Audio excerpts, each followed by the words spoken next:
Assalamualaikum warahmatullahi wabarakatuh. Alhamdulillahilladzi nahmaduhu wa nasta'inuhu wa nastaghfiruh wa na'udzu billahi min syururi anfusina wa min sayyiati a'malina, amma ba'du. Hadirin para netizen yang dimuliakan Allah Subhanahu wa taala. Pada kesempatan video kali ini kita akan mengabarkan dan mengulas tentang pidato Bang Haji Rhoma Irama, Raden Haji Oma Irama atau Rhoma Irama pada pelantikan PWI-LS Malang, Jawa Timur. Jadi pidato Bang Haji Rhoma Irama ini adalah ekspresi atau kejujuran dari seorang Muslim pribumi Indonesia berdasarkan pengalamannya, berdasarkan pergaulannya dengan Habib Ba'alwi selama lebih dari 58 tahun.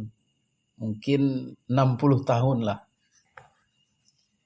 Inilah kejujuran, inilah kegundahan, inilah potret rekaman tentang Ba'alwi di Indonesia yang secara detail diungkapkan oleh Bang Haji Rhoma Irama. Inilah tipikal kesan-kesan dan pengalaman warga muslimin pribumi Indonesia yang sudah terwakili oleh Bang Haji Rhoma Irama. Ini yang seharusnya jadi fokus kita.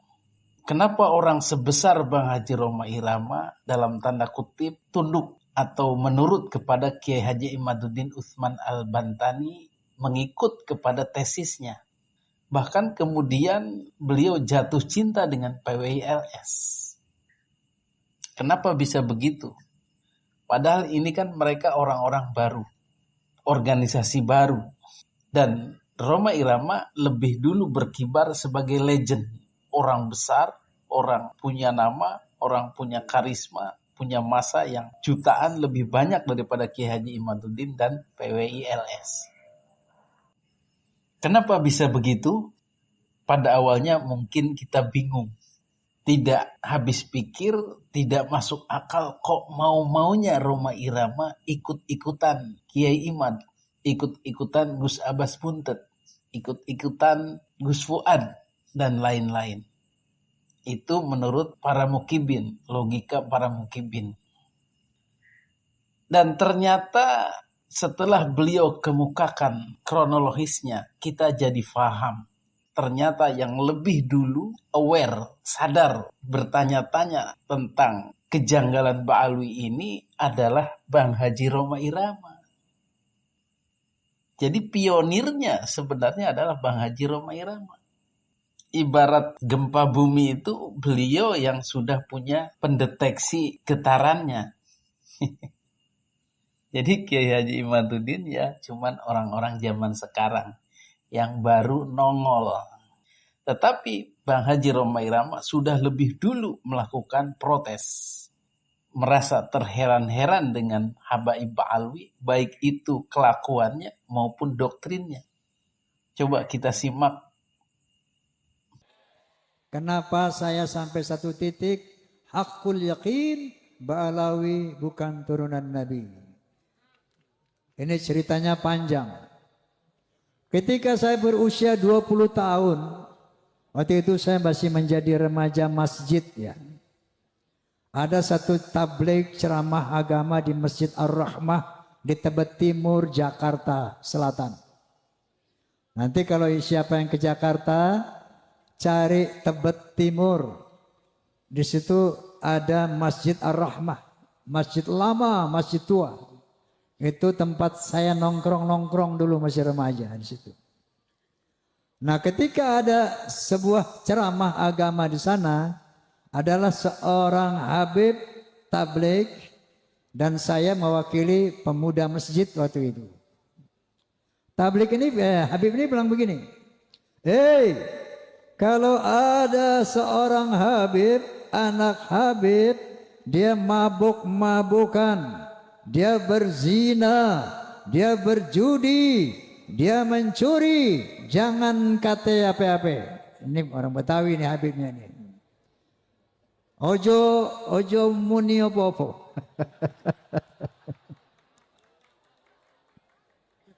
menengkeai, mana?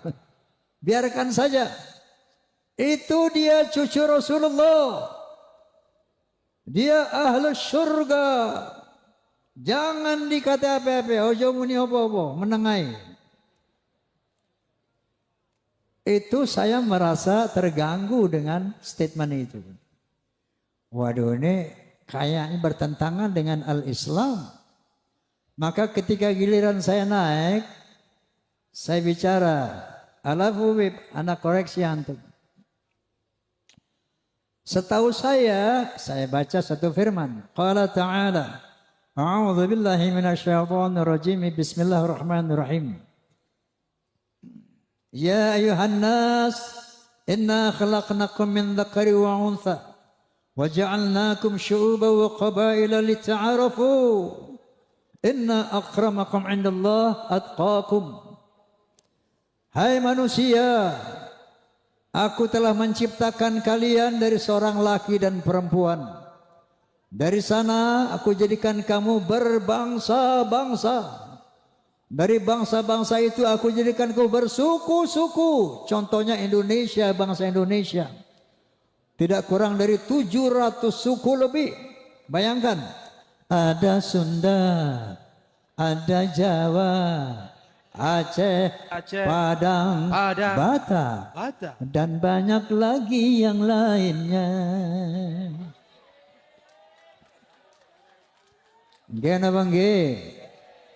Apa perintah Allah? Lita'arafu, saling mengenallah. Lita'arafu, saling menghormatilah. Inna akramakum 'indallahi atqakum. Ketinggian derajatmu di sisi Allah bukan dari mana bangsamu, bukan dari tinggi berapa jabatanmu, bukan dari berapa banyak hartamu, tapi sebanyak apa takwamu kepada Allah Subhanahu wa ta'ala. Wa qala Nabi sallallahu alaihi wasallam, la fadla li 'arabiyyin 'ala ajamiyyin illa bi taqwa. Tidak ada kelebihan bangsa Arab dari yang bukan Arab kecuali takwa. Gitu Beb, saya bilang. Wa qala Nabi sallallahu alaihi wasallam aidan, al jannatu lil muttaqina walau kana 'abdan habasyian wan naru lil 'asina walau kana sayyidan quraisyan hashimiyan. Surga itu buat orang-orang yang bertakwa walaupun dia budak dari bangsa Habsyi, dan neraka untuk orang-orang ahli maksiat walaupun dia sayyid Bani Quraisy, Bani Hashim, yang ini keturunan Nabi semuanya. Bahkan Rasulullah mengatakan, "Lau anna Fatimah bint Muhammadin saraqat laqatta'tu yadaha." Seandainya Fatimah bint Muhammad mencuri, aku potong tangannya. Inilah al-Islam, dinul khalis. Rasulullah SAW adalah seorang nabi yang demokratis, tidak nepotis.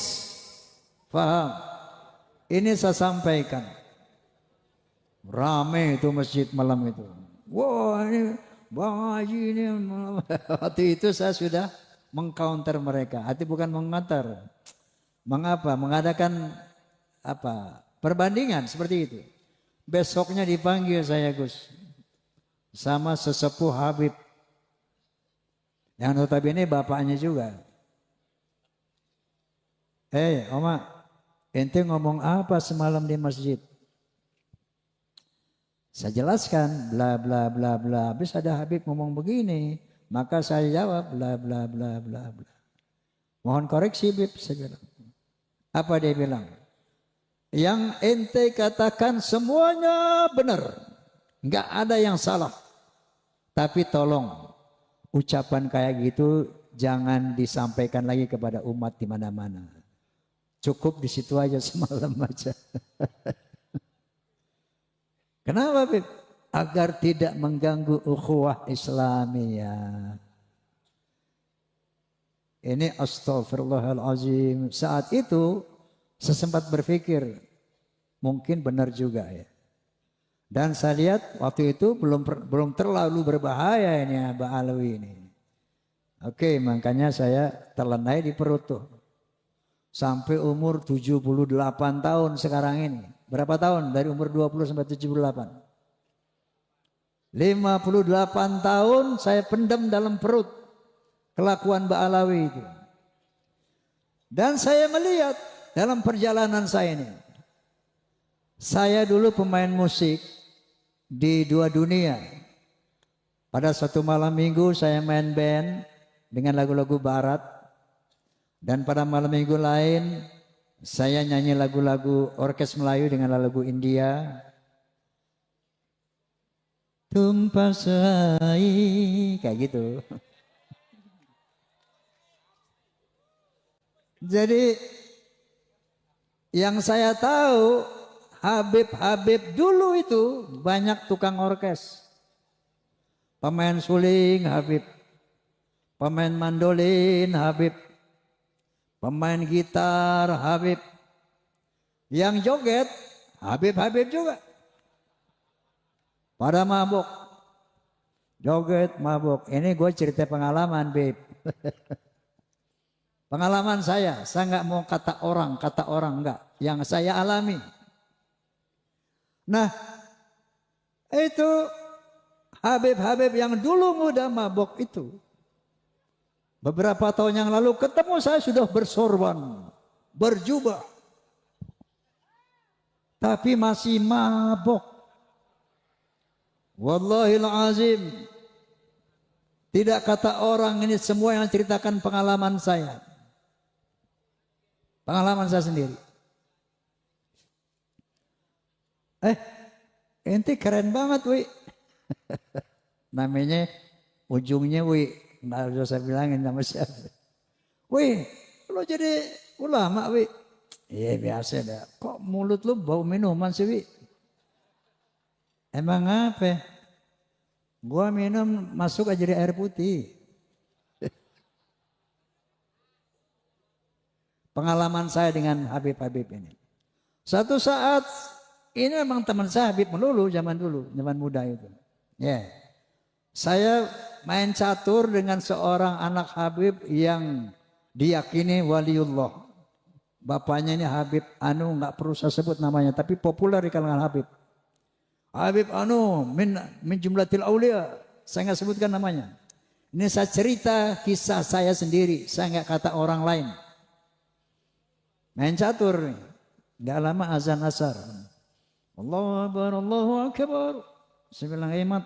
Namanya Mamat. Mat, sholat dulu ya azan tuh. Alah, ngapain sholat? Itu sholat bikinan njit gue. Tenang aja lu, nggak ada apa-apa, nggak usah sholat. Itu kelakuan mereka seperti itu. Ternyata begitu ada polemik nasab, mereka sering mengklaim kita nih ahlul bait, kita dibersihkan oleh Allah Subhanahu wa taala. Ternyata ini menjadi doktrin mereka selama ini. Kenapa mereka bisa berbuat maksiat seenaknya? Dia mengaku ahlul bait dan dibersihkan dari dosa. Padahal apa sih ahlul bait?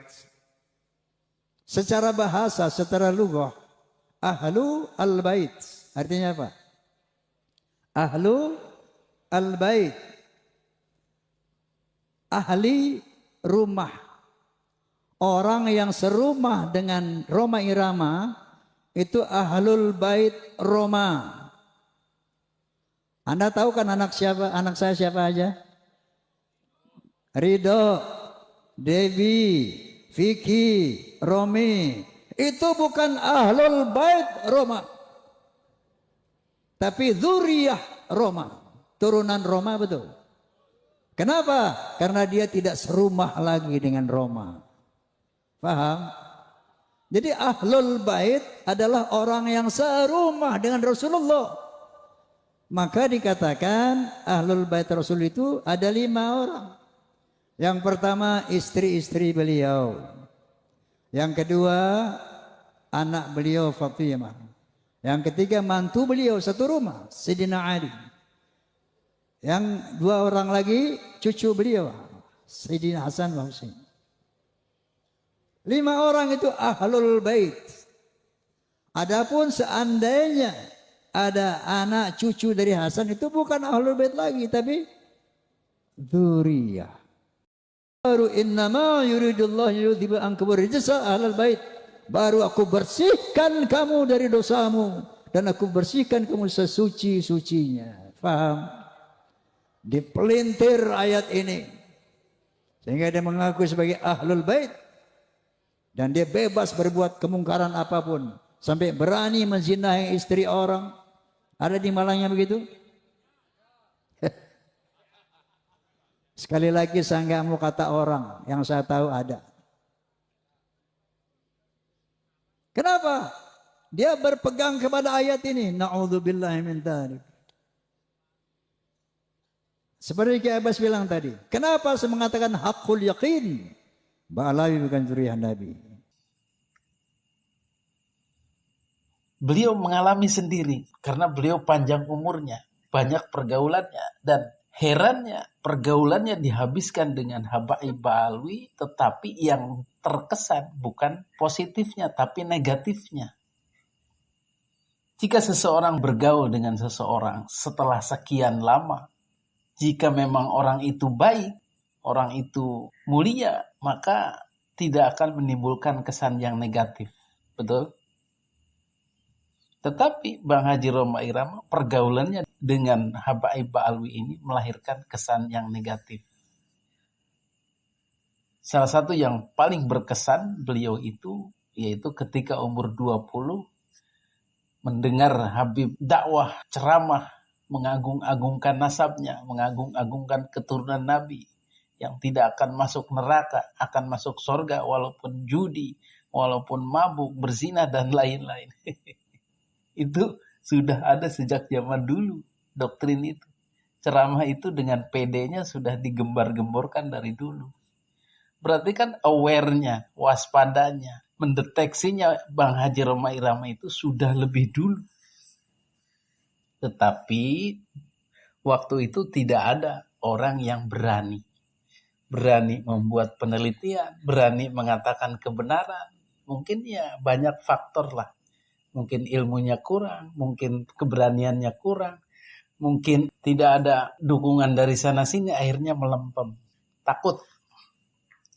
Hadirin yang dimuliakan Allah Subhanahu wa Ta'ala, kurang apa Roma Irama bergaul dengan Habib? Bergaul di bidang permusikan, bergaul di bidang bisnis, bahkan bergaul di bidang politik, ideologi. Maka kita tahu dari sejarah sepak terjang Bang Haji Roma Irama pernah ikut-ikutan Habib Rizik Syihab. Ikut-ikutan apa? Ikut-ikutan radikal, keras. Bahkan demo berjilid-jilid, bahkan masuk 212, Monas Limin dan lain-lain. Takbir, serang. Dan mendukung berkali-kali dalam setiap pilpres. Namun, apalacur tidak ada satupun yang membawa nilai-nilai positif, kebaikan. Malah hancur, kalah, dan lain-lain. Karena apa? Karena yang diusung HRS ini adalah Islam-Islam yang tidak kompatibel, tidak cocok dengan Islam Indonesia, Nahdlatul Ulama, Islam Nusantara, rahmatan lil alamin. Dan dari pengalaman itu menambah kesan yang buruk bagi Bang Haji Roma Irama. Baik itu tadi itu dalam pergaulan musik, pergaulan bisnis, pergaulan politik, semua berkesan buruk. Ditambah lagi tadi itu ada pengalaman-pengalaman yang menurut beliau Ba'alwi ini cangkangnya baik tapi dalamnya busuk. Hadirin yang dimuliakan Allah Subhanahu wa Ta'ala, maka kemunculan Ki Haji Imaduddin Utsman Al-Bantani seolah-olah angin segar, seolah-olah bantuan oksigen bagi Bang Haji Roma Irama yang selama ini tercekik, kehabisan nafas atau terpenjara lah begitu. Maka ketika Ki Haji Imaduddin muncul, beliau sambut dengan antusias. Beliau rangkul, beliau merasa sangat bersyukur, persis seperti primbon-primbon itu. Seperti ramalan-ramalan kitab. Akan muncul satria piningit lah begitu. Sehingga beliau menyambut dengan antusias. Jadi begitu ya cara berpikirnya. Bukan berarti Bang Haji ikut-ikutan. Memang Bang Haji pionirnya. Kedatangan Kiai Haji Imaduddin, terbentuknya PWLS semakin menambah rasa bersyukurnya, rasa dahaganya Bang Haji. Dan apa yang diungkapkan Bang Haji itu semuanya benar. Dari pengalaman-pengalaman beliau zaman dulu, kemudian yang terjadi sekarang-sekarang ini, itu memang benar. Maka tugas kita adalah bersama-sama Bang Haji memperbaiki keadaan ini, memperbaiki umat ini, memperbaiki ajaran Islam ini yang sudah sekian lama dibelokkan, disesatkan, disamar-samarkan oleh Ba'alwi. Jadi kalau orang merasa ini tidak ada masalah, berarti harus dicek otaknya. Harus dicek pergaulannya. Apakah bisa melihat pergaulan yang sebenarnya seperti yang Bang Haji alami? Ataukah hanya membutakan mata hatinya? Tertutup oleh tabir kepalsuan. Ternyata hatimu buta, buta karena tabir kepalsuan. Tapi Bang Haji Roma Irama sudah tidak bisa ditutup lagi, sudah tidak bisa dibohongi lagi. Beliau sudah tahu semua dalemannya Ba'alwi itu. Sehingga beliau yakin, sehingga beliau firm, tegas. Harus berjuang menyelamatkan Islam ini, menyelamatkan umat ini, menyelamatkan Indonesia ini, sejarah Indonesia ini dari rekayasa atau program-program Ba'alwi. Ini terdengar berlebihan atau aneh bagi orang yang tidak tahu. Seperti mengarang-arang. Tapi inilah kenyataan. Faktanya sambung menyambung. Satu kesatuan mulai dari doktrinnya, mulai dari pembuatan kitabnya, mulai dari penyelewengan ayatnya, itu satu sistem. Jadi benar sekali yang dikatakan Bang Haji, ini dakwah yang super berat, yang super berani. Karena apa? Karena tidak tanggung-tanggung mendakwahi sesuatu yang sudah mengakar, yang sudah menggurita. Kalau cuma dakwah nyanyi-nyanyi, dakwah ceramah-ceramah biasa, itu mah kelas kecil. Karena tidak menghadapi tembok yang super besar, raksasa yang super kuat. Ini yang harus kita fahami, saling bahu-membahu memperkuat dakwah ini. Karena yang dihadapi super kuat. Bahkan beliau tidak peduli lagi. Misal, Forsa menarik diri, nggak mendukung Bang Haji. Para pemusik, legend-legend, dan orang-orang yang dulunya dekat dengan Bang Haji menjauh, tidak masalah. Justru Forsa lah, penggemar Bang Haji lah yang akan rugi. Karena apa? Karena menutup diri dari cahaya, dari kebenaran, dari apa-apa yang disampaikan Bang Haji Roma Irama. Dan orang-orang yang setuju dengan tesis Kiai Haji Imaduddin Utsman Al-Bantani sekarang ini lebih banyak daripada yang mendukung Ba'alwi.